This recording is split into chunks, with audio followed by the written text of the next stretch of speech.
Okay, so we are finally here. I've been looking forward to actual football for months now, and we're finally here. And as far as fantasy football goes, we're all done with the drafts, right? We can't. There can't be. We're doing this Wednesday nights. There's no more drafts, right? Are I you all think done with there, the drafts? I think there might be some people out there still drafting, Joey. Woo! Cutting it close. Cutting it close. So how many drafts did you do this summer? Well, I can't give you the exact number because it's too many to remember off the top of my head. Wow. I'll tell you one thing. I'm in five managed leagues. So I did five typical home league drafts, right? Where you set your lineups each week, you do waivers, trades, all that stuff. On top of that, I probably did about 150 best ball drafts where you draft your team, you set it and forget it. You don't touch them until the end of the year, whether you see if you win or not. So I'm really deep in the best ball streets these days. There's a lot of good payouts with some of the contests they have. So altogether, about 150, 160. But in terms of regular standard type of leagues, like most people are used to, I've done five. I did five for this year. So I've never done a best ball league. So you just have the draft. You can't touch the lineup at all? Nope. So what happens That's is, it. let's say you draft 20 players, and what happens is each week, whoever scores the most on your roster from top to bottom gets automatically inserted into your starting lineup slot. So if you draft three quarterbacks, and let's say week two, your backup quarterback Sam Darnold outscores Mahomes. That means Sam Darnold becomes your starting quarterback for that week, and the points count for him in order to give you the optimal lineup. And then at the end of the year, whoever has the most points in that league winds up winning a prize and going into the playoffs. So it's on cumulative scoring over the course of weeks 1 through 14, and then weeks 15 through 17, just like with our fantasy leagues, is the playoffs. And it's very top heavy payouts. Like last year, I did a $5 contest, one of many I did, and wind up coming in fifth place out of about 5,000 people and won about $1,000. And that's a pretty common like payout structure for these types of best ball Wow. drafts. You can do as little as like $3. You can go like thousands of dollars. It all depends on how much you want to invest and spread your exposure out in that sense. Okay, but is it like a head-to-head thing every week, or is it just whoever has the best stats Yeah, throughout so the year? yeah, so you're in a 12 team league every time you do a best ball draft. You're in a 12 team league weeks 1 through 14, just like we are. There's no head to head record. It's all based off points. So Okay. whoever has the most points, the top two teams typically in that 12 team league will win some type of prize, and then they will advance to a larger scale tournament where you'll be competing with even higher prize pools in weeks 15 through 17. However, once week 15 starts for the playoffs, everyone that makes the playoffs gets reset to zero. And then you start again from there, basically moving from round to round. Okay. Okay. And if someone gets hurt, too bad. Yeah, people Can't do say anything people about it. people say that they're scared about injuries, but there's no advantage one way or the other. Every owner or manager in best ball has to deal with injury risk, and that's why I like to spread my exposure out. I have certain players that I've drafted a very high percentage of versus others this year. So I have a portfolio of best ball players that I have exposure to in that sense. But yes, it's one of the risks, but you can often take advantage of public fear and misconceptions. I know you're one that just because a player got hurt last year doesn't mean he's going to get hurt this year, right? Just because a player Right. didn't get hurt last year doesn't mean he won't get hurt in week one. So you can take advantage of a lot of fear in the public's eyes and some of the more casual drafters if you're able to really kind of keep that bias out of that when it comes to those injuries. I think there's a lot of fear in what people think is hurt now. They see that somebody is injured, has some dealing with some injury over the summer or something like, oh, I'm staying away from him, like they're going to be hurt forever. And it might be like a 1 or 2 week thing, or it might not be anything, but people are scared of that. Yeah, that's something to Yeah. take advantage of. Jalen Warren's a good example of that this year. There you Uh, go. his average draft position probably dipped from about a month ago or whenever it was he got hurt to now. I think his draft spot slipped like 30 spots. Like he fell like 2 full rounds. And if you listen to the quotes and what's expected, like he's supposed to be a full go in week one. He's not going Uh, to miss any time, but he yeah. scared people. So in that case, it's like the stock market. You want to buy the dip, you know, and that's how you want to treat a lot of these players when it comes to best ball. Not buy too high, and not sell too low at the same time. Yeah, yeah. So you're the guys that you really like in best ball, that's different than the guys that you really like in like a redraft league. Yeah, there's some overlap, for sure. Definitely, there's certain guys that are just like my guys, quote unquote. I posted a tweet a couple days ago. I went through all my exposure levels on my best ball teams on DraftKings and Underdog. Like those are the two main best ball sites. Uh, and I want to make sure that if I'm doing 5 home league drafts, right, 5 managed teams, I want to make sure I'm coming away with a decent amount of my guys. So there's some overlap, but there is some differences too. At the end of the day, I'm much more willing to go wide receiver heavy. Those are often the winning formula for giving yourself a chance to win in these best ball tournaments, because running back is so replaceable, right? Like a running back gets Yeah, hurt, and then all of a sudden they say, "Hey, Chris Dell, come in and be our starting running back next week," and we got the offensive line, the scheme, and the play calling ready for you, and I might rush for 100 yards, right? Like obviously not me, but that's how replaceable it yeah, can be with these third string running backs on a roster. Whereas, like, if, as you know, if George Pickens goes down tomorrow for Pittsburgh, uh, Van Jefferson is not going to become George Pickens. It's not how it's going to work. that's So right. you want to draft elite receivers because they're really not replaceable. And you're more willing to draft later round running backs because those running backs, if the player in front of them gets hurt, then all of a sudden Blake Corum becomes fantasy's best running back if Kyron Williams goes down, right? Right. And you can get a Blake Corum in round 10. And there's a lot of backs with similar profiles like that. A lot of rookie running backs I really like a lot this year for sure. Yeah, you know what? I was looking at your list of people you like. You like a lot of rookies, period. I still consider Richardson a rookie. Sure. He barely played last, but you like Jane Daniels, right? Yeah. Um, is it you don't get scared about rookies, or is it just you go on a case by case basis? Yeah, I mean, I think you can say with everything with fantasy, with betting, it's a case by case basis. But on the on the macro level, absolutely, I want to buy rookie upside. I think the one thing you can get a discount in, and this is when it comes to, we were talking before the show, like I do fantasy and I do player props for betting, over at bettingpredators.com, which is my website. And also I do similar stuff for the Post Gazette. But I think at the end of the day, the same parallel is that you want to get the best price on a player in the market, and you want to a lot of times buy into the unknown. And if I buy into the unknown of Jaden Daniels, hey, like if everything goes right for Jaden Daniels and he's as prolific in college, in the NFL, as he was in college, then you're getting him at an absolute bottom, basement level price. Because if he's able to do those things, and if you replace his college stats last year into this year, he's coming close to breaking some of Lamar Jackson's records, in fantasy with rushing. And he was a prolific passer as well. Obviously, Heisman Trophy winner. So I'd much rather draft a Jaden Daniels in round 7, 8, 9, 10, wherever you can get him, than have to spend a round 3 pick on Josh Allen. Obviously, Josh Allen's probably going to outscore Jaden Daniels, but there is a chance where Daniels is still comes very close.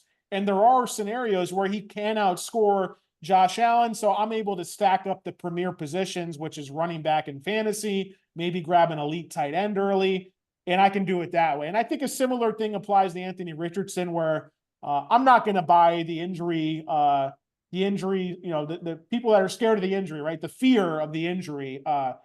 All he needs to do is learn how to slide, and I think he'll be all right, frankly. And if not, quarterback is also one of the most replaceable positions off the waiver wire. Once you move past those like 4 or 5, 6 guys that run the ball a lot, you can really stream off the waivers in terms of who has the best matchup. I might pick up a Matthew Stafford, or I might pick up a Kirk Cousins off the waiver wire, and they could be more than replaceable guys for me, in the future as well.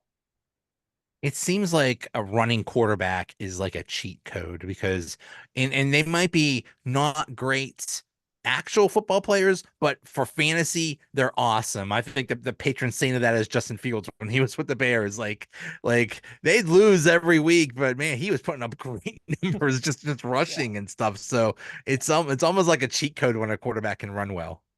100%. I mean, like I remember having Tim Tebow as my starting quarterback, and he was giving me top 10 fantasy outings every single week. Like, and he looked terrible. He couldn't throw the ball worth a lick. Terrell Pryor, and when he was in Cleveland, same story there. People have a misconception sometimes in fantasy that you have to be a good quote unquote real life quarterback. I think that's hogwash, man. I think you go for the guys who run a ton because at the end of the day, passing touchdowns can be very fluky, whether a team scores through the air or on the ground. But what comes with rushing quarterbacks is consistency. They're often running the same amount of times every week through design runs, through scrambles, through goal line opportunities, and they provide a really good floor actually, where you can almost bank on Anthony Richardson if he's healthy, or Jalen Hurts giving you like 50 rushing yards plus a rushing touchdown every other game, maybe 2 rushing touchdowns in a game.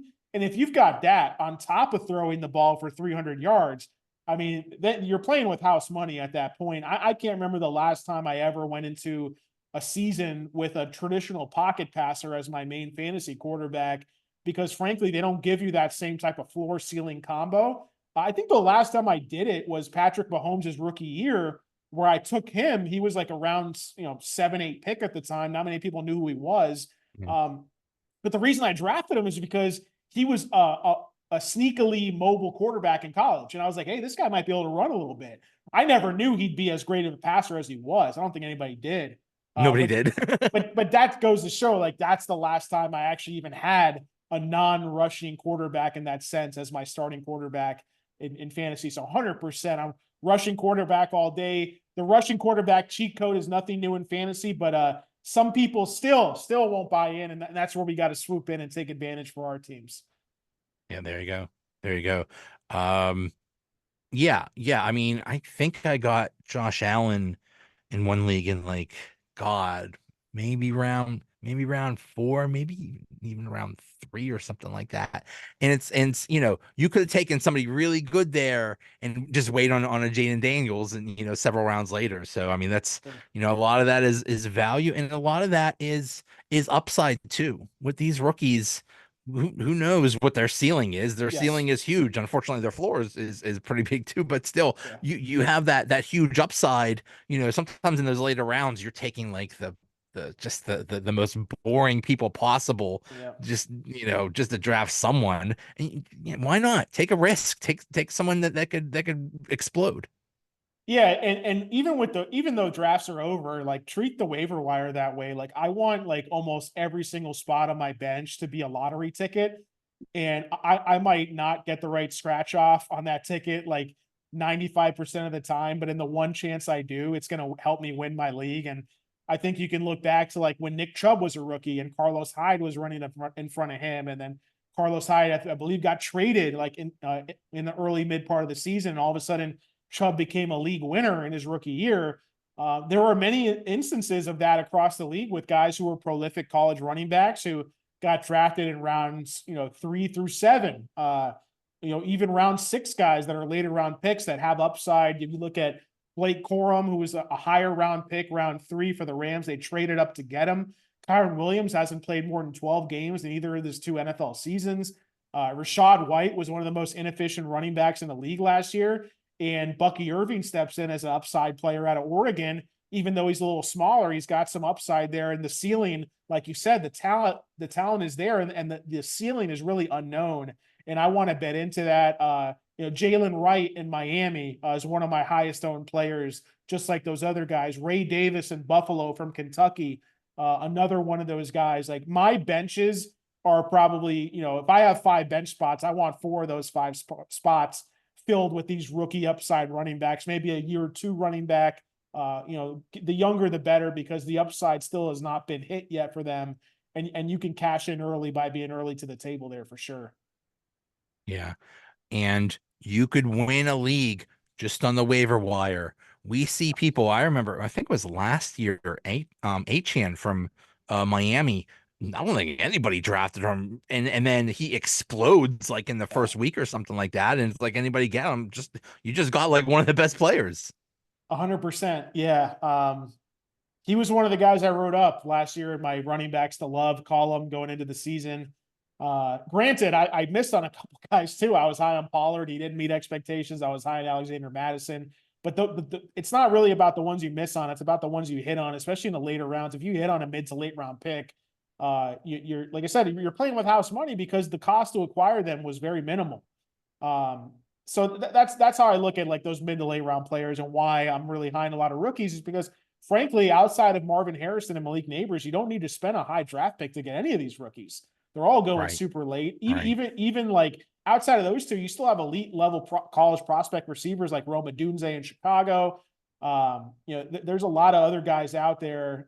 Brian Thomas in Jacksonville is a guy I really am high on this year. And then you look at the kind of what's been shown in the research that year 2, year 3 receivers are also very likely to have their breakout NFL seasons at that point in their career. So you look at a guy who maybe his stock fell a little bit last year, like a Jackson Smith and Jigba in Seattle. Jordan Addison's looking more and more likely like he's not going to miss any time for suspension this year. Jamison Williams had a disappointing rookie season. All signs out of camp in Detroit are that he's actually close to living up to his draft spot and what he came out of college to be. So in those cases, like we haven't seen it yet, which is why half of your league mates won't pull the trigger. But once they do see it, then the cost to draft a player like that's going to go from like round 8 to round 2, and Yeah. all the value is going to be lost. So we want to be early to the table for not just the rookies but the young guys, even some of the tight ends. Like sometimes tight ends in the NFL don't break out till year 3, 4, 5. We saw a super late breakout with David Njoku last season. I'm willing to buy in on that because he's still relatively young and super athletic for his position. Njoku was the tight end 1 last year from weeks 8 to 17. And yet he's being drafted in like round 9, 10. Give me him all day over having to spend a round 3 pick on Sam Laporta. That's Yeah. how I'm going about building a lot of my teams through these drafts and just getting as many elite receivers as I can early and just stockpiling them on my team. How do you feel about position scarcity? Especially with tight ends, you have like two, three, four, maybe four like elite tight ends, and then the other ones are a bunch of question marks. Do you try to go for the good ones early, or do you just like, you know what, I'll wait. I'll wait and just get a bargain later? Yeah, it's a good question. I think it changes from year to year. I think that this year there's like a clear group of guys that I think are in like what you could call a higher tier. I do my top 400 rankings at the Post Gazette website, also at bettingpredators.com.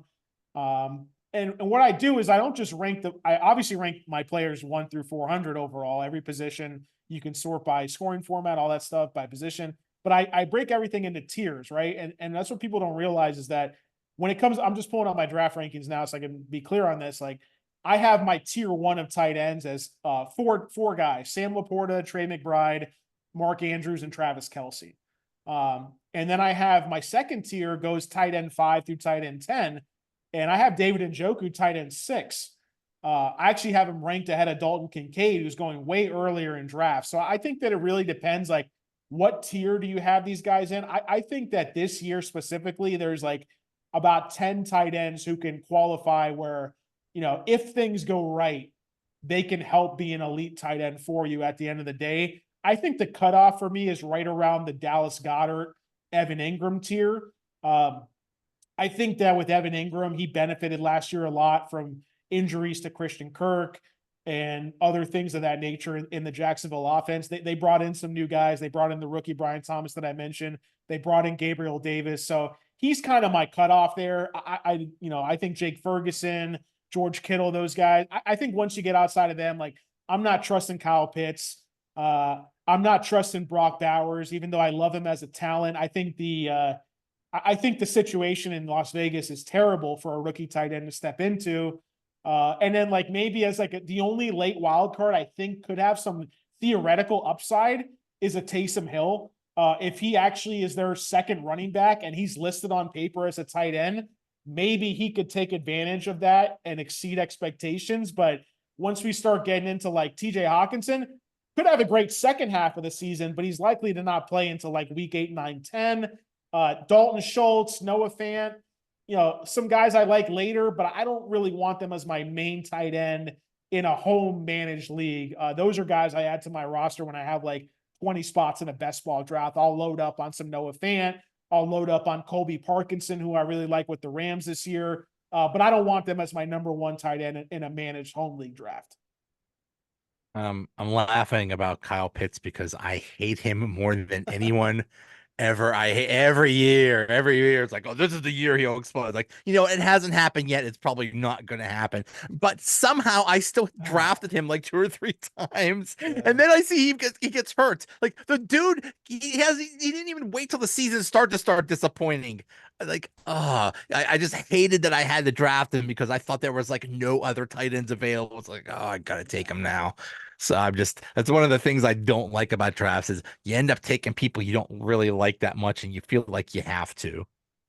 Yeah, man, Kyle Pitts. I was invested in his rookie season. It's funny. He actually had a decent rookie season It on wasn't paper, bad, yeah. but his touchdowns were very low that year. So in fantasy, even though the yardage was really good, it's like he still didn't really pay off in fantasy, even though he had 1,000 yards as a rookie, which is kind of funny because he's been even worse since then. And really, the problem with Pitts is not that he's like an elite athlete. It seems like he's been dealing with a significant knee injury the last couple seasons now. And the problem is that he's still listed with a knee injury on, even though he's listed as limited in practice this week ahead of week 1.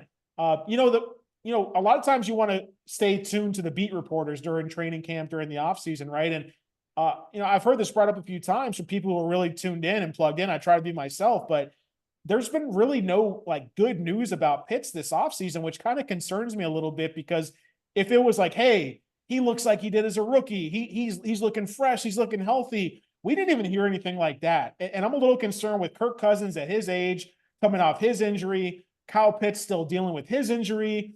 This team wanting to ride Bijan Robinson. You have Raheem Morris there, who is a defensive-minded head coach. I think people might be overinflating the Atlanta Falcons' offensive potential in fantasy this year. And if Kyle Pitts is not going to be fully healthy, it could be a lot of red flags. And I still think he's being drafted too high, which is why he's really low on my exposure level when it comes to best ball. And he's definitely not anyone I'm trying to draft on any of my home league managed teams either, for sure. Yeah, it's funny. People try to blame Arthur Smith for Bijan Robinson not playing that much, or Kyle Pitts or whatever, or the offense or something like that. It's like maybe there's more to it than that. Um, but speaking of the Steelers, I'm not seeing a lot of love in fantasy for the Steelers players, Pickens, Jalen Warren, Najee, Firemouth. There, do you think? Do you think the fantasy experts are wrong on them? Because I didn't see Pickens or Najee or Warren going very high. Yeah, it's tough. It's tough, Joey. Man, like I don't know what to say. Like Fryermuth, I've said this multiple times. Like I'm sticking up for him, and I'm also saying that I'm not touching him in fantasy this year.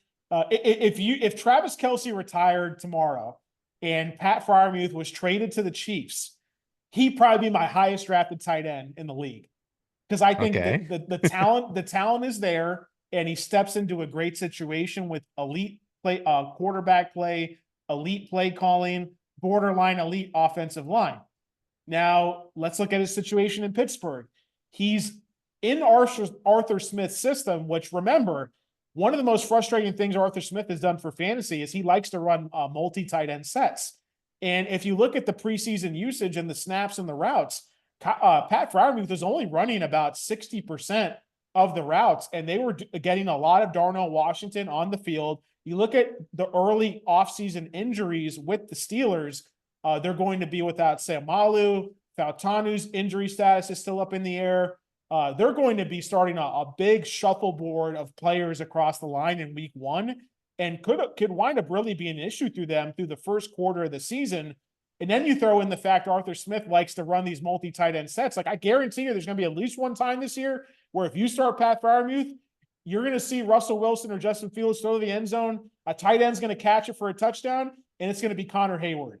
And you're going to be like, it wasn't Right, Washington right. or Freiermuth. And that's what happened last year. It was Jonnu Smith. It was McCole Pruitt. They were all running routes in the offense, even though Kyle Pitts was quote unquote the starter. Mentioned, obviously we're not expecting above average quarterback playing Pittsburgh. I don't even know Steelers fans are thinking that. So you just throw all those things in together, the scheme, the offensive line issues, the subpar quarterback play to an extent. Those are too many red flags to me where I'm just not going to draft Freiermuth, even though I think individually as a talent, I think he is one of the more talented tight ends in the league for sure. In real life football, that is, not in fantasy football. Yeah. Yeah. It's just not, yeah, doesn't seem like it's gonna happen for either of them, or even, but what about Najee or Warren? Uh, I think Same thing that there because of the line and everything. I think you can look to those two guys with some confidence, being like one thing you want to do in fantasy in your drafts, or even on the waiver wire to an extent. Like you want to invest in what we call ambiguous backfields. Like where is the unknown, right? We talked about betting on the unknown with young rookies because we could possibly get a bargain and be the first of the market on buying that stock. The same thing for these ambiguous, unclear backfields where there's two guys that are good. We don't know who's going to emerge at the end of the year. And because of that, the market has doubts. And you wind up being able to get either one of them, again, in this range of like rounds 8, 9, and 10. If one got hurt or the other, we'd love Najee Harris if Jalen Warren was out. We would love Jalen Warren if Najee Harris was out. So I actually think that those are the two guys you can, I would say, draft with a little more confidence.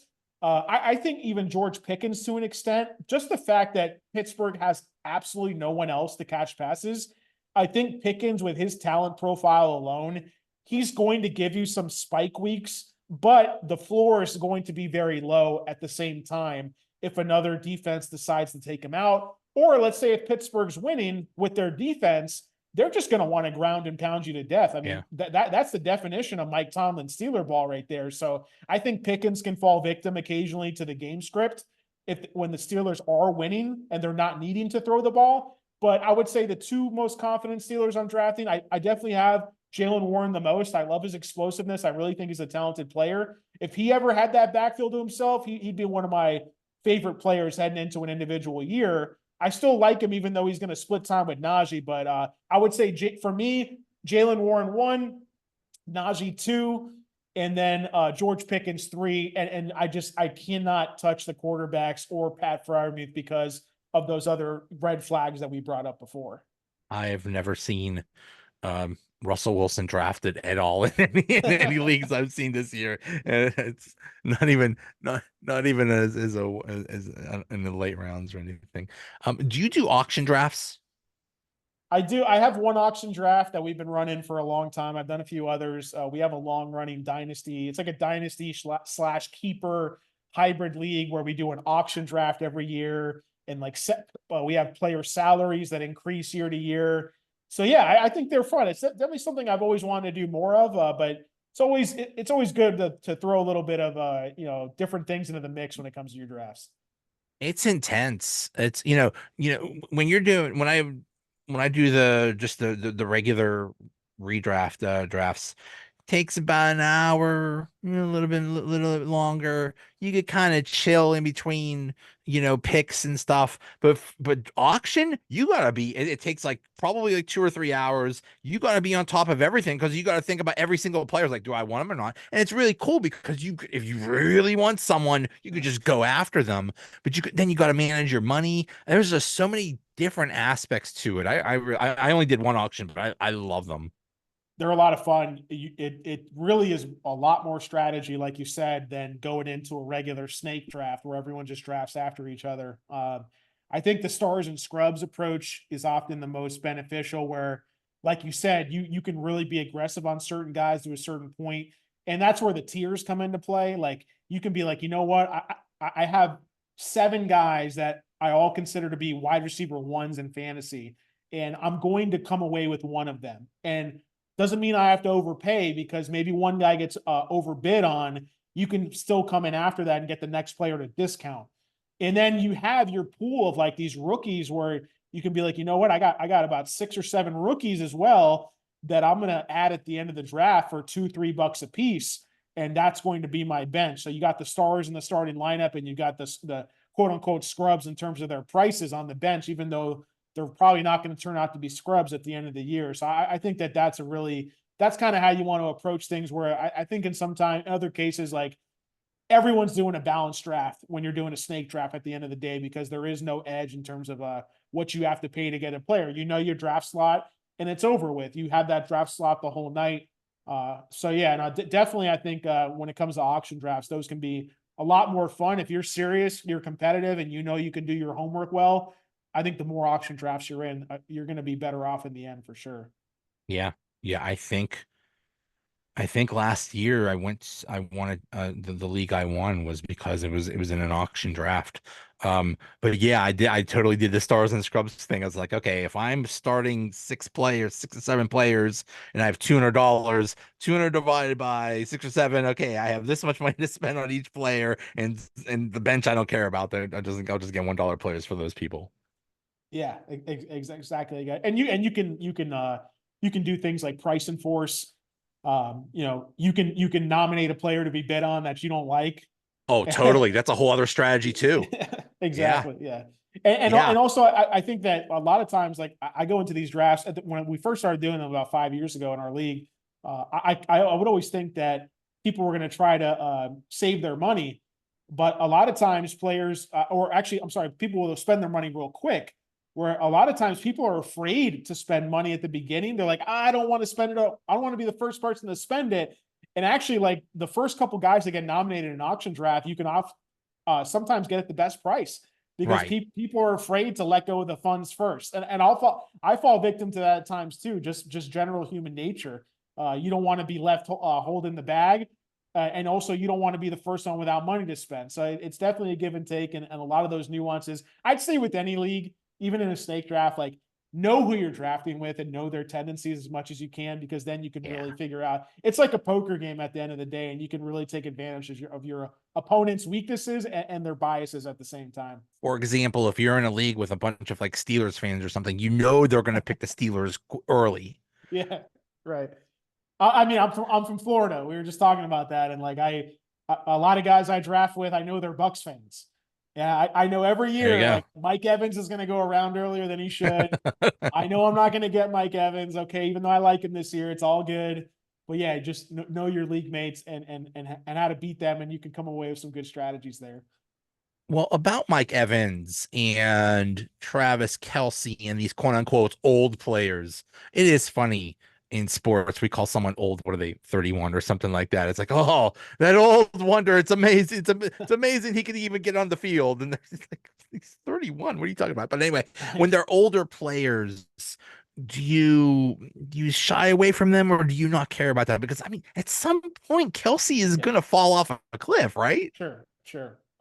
Yeah, yeah, it's case by case basis, right? Like we can talk individual player takes, but I think with Kelsey this year, in the past, Kelsey was going multiple rounds higher than the next highest tight end. Uh, this year, he's come back to the field, right? So, there's a discount on Kelsey because there already has been a drop off. Last year, there was a significant drop off in his play during the regular season. That is right. I mean, during the playoffs, he was elite. And I think the Chiefs have that luxury now where they don't need to run Kelsey out there for 100% of the routes and snaps, because they're cognizant of his age. They want to be smart with him. They care about Super Bowls. They don't care about fantasy titles. And in that case, I'm a little worried about Kelsey still being drafted, even though there is a discount on him this year. I would, even though I think Laporta is also being drafted too high, I would have to take Laporta because the upside, the youth is there, the explosiveness is there. I trust he's going to be on the field more at the end of the day. Trey McBride, I think is more of like my favorite tight end in the early range, like that tier one. If I'm going to draft an elite tight end, I'd much rather take Trey McBride or Mark Andrews, because they're still younger guys, but they're going multiple rounds after Kelsey and Laporta. So it just depends. Like with Mike Evans, if Mike Evans slips, and let's say like he's still on the board. Even let's say his average draft position is pick 30, and you're in your draft, and all of a sudden pick 45 rolls around, and Evans is the top ranked player on the board. Sometimes I'm just going to take him because I want to take advantage of the average draft position value, the ADP value as we call it. And the more you can draft guys past where they're usually going, like you're getting the best price on them. And even though it might not be the sexiest player, it can work out. So like, don't get me wrong. I'm not, in a 15 player round draft, I'm not coming away with like 12 rookies. Like I'll probably maybe at the most have like a little less than 50% of my team be rookies, maybe a third. And absolutely, it's okay to fill those with veteran guys depending on what their situation is. I'm a little more scared to draft guys dealing with soft tissue injuries. Hamstring injuries can be recurring, nagging foot injuries, things like that. These days, I mean, players come back from ACLs like it's nothing these days. That's an injury Yeah. that doesn't scare me as much as it used to. So I think it depends on what type of injury they may or not be dealing with and just their situation. Because again, like it really just could depend. But I think more often than not, when you're getting into that age 35 range, you're probably not the fantasy player for me anymore. I'm probably gonna pass over you for the younger, sexier name at the end of the day. Exactly. Exactly. So we did our drafts. Now we're getting ready for week one. Do we generally set our week one lineup according to like how we just drafted? I mean, that's kind of why we drafted them, because these are the players we think are the best. Do we just leave him alone, or do you try to take advantage of matchups, or what do you do? Yeah, I mean, I think we know the guys that are going to be locked in starters. I don't think much has changed. I'm just pulling up my rankings now. My rankings are not too much different than the consensus for the week. I think at quarterback, you can start to look at some like noticeable differences. A guy like Dak Prescott, he's on the road at Cleveland. I don't feel good about that matchup for week one. Um, Another guy I'm lower on than consensus is Brock Purdy, playing at home against the Jets, maybe the best defense in the league this year. I don't feel great about that matchup either. So those are guys where if I drafted them as my top quarterback, you see a guy like Matthew Stafford on the waivers playing at Detroit in a dome. I'm going to stream Stafford over one of those guys. I've got Mahomes as my QB7 this week. I got Jordan Love ranked over Mahomes this week. I don't think many fantasy teams have both those guys where you would need to make that decision, but I think you can look at the board. My top five for week one is Josh Allen, Jalen Hurts, Anthony Richardson, CJ Stroud, Jordan Love. I've got Lamar and Mahomes 6 and 7, right? So a little bit different than what my draft rankings were.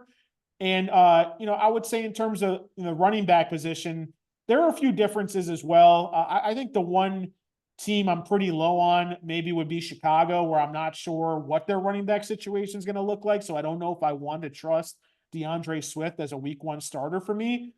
Tennessee was pretty decent against the run last year defensively, so that's a guy I'm pretty lower on compared to where I had him ranked in the draft process. But yeah, I think receiver wise, you don't want to knock guys too much for a week one match. We can get the data after week one, make our adjustments, change our minds.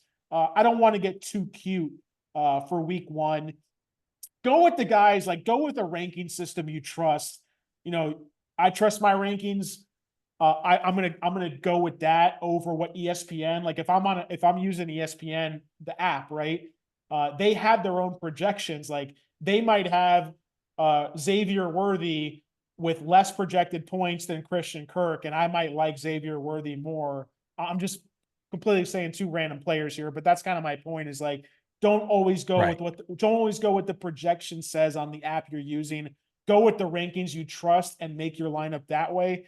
And you're going to be in a better spot more often than not because the rankings are going to be more thoughtful into who has the better matchup, who's in the better situation for that given week. Whereas a lot of times these projections, they take a long time to change. Whereas like rankings change more often in terms of what's going on. So that's my kind of take on that. It's so unpredictable for week one because we've really seen nothing. Even if you say, even if you try to extrapolate some things from the preseason or what, what beat writers are saying and stuff like that, teams don't want to show anything. They're waiting Yeah. until the games to show it. So it's just so unpredictable. And then there's that whole thing of like every team thinks they're in it. We know by like, half the season, half the teams just don't know they suck. And we know kind of know what to expect, but now it's just so unpredictable. Yeah. I would say like after week one, I mean, I'm sure there's people you follow for fantasy content. Don't just like look at the box score and the final points at the end of the day and make your decisions based off of that. There are there's a lot of free content. I try to do this in my own articles when I talk about the waiver wire and my rankings. I take into account like of course you know what the box score says, you know how many points they got. Okay, that's great, but look at the underlying usage for a player. Like, um, how many targets did they get, but also like did they play 100% of the snaps? Were they only out there half the time? What percentage of routes did they run? Like the guy might have had 5 catches and a touchdown, but he might have only been on the field for 45% of the routes, which means next week the numbers say that number is going to tank in the box score. So just be wary of like a guy might play 100% of the snaps and get unlucky and drop a touchdown. I want to go back to that player in week two, who maybe he didn't have the best box score in week one, but he was on the field for every play. And that's why we see so much randomness and variation from week to week, is because people will judge based off the box scores, and those can take you for a wild ride. So stick to the data, the snaps, the routes, the target share over the box score, and that's going to put you in a much more consistent level week to week, and it'll keep you from chasing guys in terms of what they did the week before, and it seems like you're almost chasing them the whole season, hoping for that outcome again, and just continually missing and missing every single time. Exactly. Exactly. Don't chase. Go Yes. to, what do they say? Go to where the puck is going, not where it's been, or something like that. Yeah, you're the hockey guy on this one, not me. So I'll let you take that one, man. I'll let you There take you that go. one. Where can people find you, follow you, and get more of your work? And yes, I did steal that from Chris Carter. Oh yeah, yeah. Chris Carter's my guy. He's in our Post Gazette Fantasy Football League. Yeah, so like I said, I'm over at post-gazette.com. I'm the sports editor there, but I'm also the main fantasy football columnist. I write about fantasy football and sports betting. I also have my own website, bettingpredators.com, where I post rankings and other content from our team over there. We have a weekly podcast, the Betting Predators podcast. I also have a new podcast I launched called Bet Life. It's called the Bet Life Podcast. It's available on Spotify right now. I specifically talk mostly about fantasy football and NFL player prop betting. So those are the two things you'll often catch me tweeting about and retweeting about on the old Twitter machine. But yeah, those are the places. Post-gazette.com, bettingpredators.com, and definitely check out the new Bet Life podcast. We're starting to ramp that up. Those that'll be available soon on Apple Podcasts and the rest of the podcast apps that you get as well. So those two places, you'll be a good bet to get all my content for the year. And you finished first place. So Fantasy Pros sounds like they measured like accuracy in fantasy football rankings or something like that. And you finished first out of more than 250 experts. Yeah, I mean, I couldn't believe it, to be honest with you, man. Like, there's other guys in that contest that have been doing this for way longer than me that I've learned from. Let me just put it out there first. Like, I was extremely humbled to learn a couple months ago that I finished first. I was so basically Fantasy Pros is like the rankings like system out there. That's when I do my rankings, like I'm using their technology to rank my players. So what they do is they keep track of accuracy results every year, like who was your top 150 for the draft that year. And then what they'll do is they'll go back in the summer for the previous year and they'll grade your draft based on how actually accurate you were. They have their own scoring system and all that. And I was number one out of 235 people that officially made the grade for that. Usually there's like 300 or so rankers that do it, but you have to rank a minimum amount of players at every position to actually be qualified for the contest. So yeah, I finished first place at a 235. It was only my second year doing the contest. And I put a lot of time in this, man. Like it's it's like it's a passion for me. I've played fantasy football as a fan for like almost 20 years now. My first ever office league in like 2003, I think it was, back when I was living in Sarasota, Florida, working for the Sarasota Herald Tribune. And fast forward 20 years later, now I'm running the office league at the Pittsburgh Post Gazette, and that's one of the things I love most about. I love the sports passion of the city, and that I'm able to still do what I love, and then be around people who do what they love and covering Pittsburgh sports and the passion that's here in the city. So it's truly the best of both worlds. And I stick to editing, and I let our beat reporters and experts cover the teams as they do. And when it comes to fantasy, when it comes to some betting stuff, I'll occasionally drop my expertise, quote unquote, in the mix when I think it's proper to do so. But yeah, man, I'm excited for the future with that. I thank all the people in fantasy pros that give us the opportunity to get the exposure for winning contests like that when it's such a saturated market. As you know, there's like a million fantasy So analysts many, out yeah. there. You could go to fantasypros.com, see who the most accurate rankers were for last season. You'll see me on there, and you can see who have been the most accurate rankers there for the last 5 to 10 years. And I would highly recommend you follow some, if not all, of those people as well. Give yourself like a nice group of like, a dozen rankers that you trust, that put in the work. And if you put those all together and use that as your guide, as opposed to like those ESPN projections we talked about, you're going to be in a really good place to really outsmart your opponents on a week-to-week basis. So I'm just happy at the end of the day to be a part of that. It's a really cool thing to be involved with. I'm a Twitter junkie, and I'm on there all the time, and yeah, I follow so many of these football guys, these football experts, and you get so much good information. Some of them just post really, really good stuff, and that really can keep you ahead, and Sure. let you win these things just by seeing what they're talking about. Yeah, make sure you're signed up for the Fantasy Life app. That's like Matthew Berry, the fantasy goat in the industry. No longer at ESPN, but he launched the Fantasy Life app a handful of years ago now. It's not even a couple anymore. But basically, what they do is they aggregate all the team NFL beat reporters, and Yeah. anytime a relevant something relevant in terms of injury or usage, like we talked about, happens, they send out an automatic push alert. You can do the same thing on Twitter. Or you can do both or one or the other. You can go to Twitter, follow Underdog NFL. That's one of the best ball fantasy sites I was telling you about earlier. They also have a Twitter account that tracks all the relevant fantasy news and player information that goes on a day-to-day basis. So if you're signed up for those Twitter push alerts and the app push alerts that I mentioned, plus you're following the rankers that we're talking about, the most accurate that you can find, which actually have numbers to back it up. Like there's going to be like, not even, 5% of the other people in your leagues that are going to be at that level with you. And you're going to be like first of the waiver wire to scoop up these gems when it comes to players who get hurt and things like that. That's what I do in my leagues. Unfortunately, now I have to give advice to people who I'm competing against. So they're always drafting the players that I like, and sometimes they're now beating me to the waiver wire. But you know what? It's all in good fun at the end of the day. And like I said, I love doing it, and having those home leagues with friends and colleagues, having the best ball leagues where you can give yourself a chance to win big. It's all part of the experience now when it comes to watching the NFL as a fan. And I wouldn't have it any other way, man. I don't, I think fantasy is great for the game. And I'm so happy that it's grown so much these last 10 years, 20 years. It's just absolutely insane how far the fake sport itself within the real sport has come. Yeah. Yeah. It is so much fun. It is so much fun. And now I'm so old. I remember back in the day, there were no apps. This is even before the internet. You had the commissioner had to keep score from the newspaper box scores.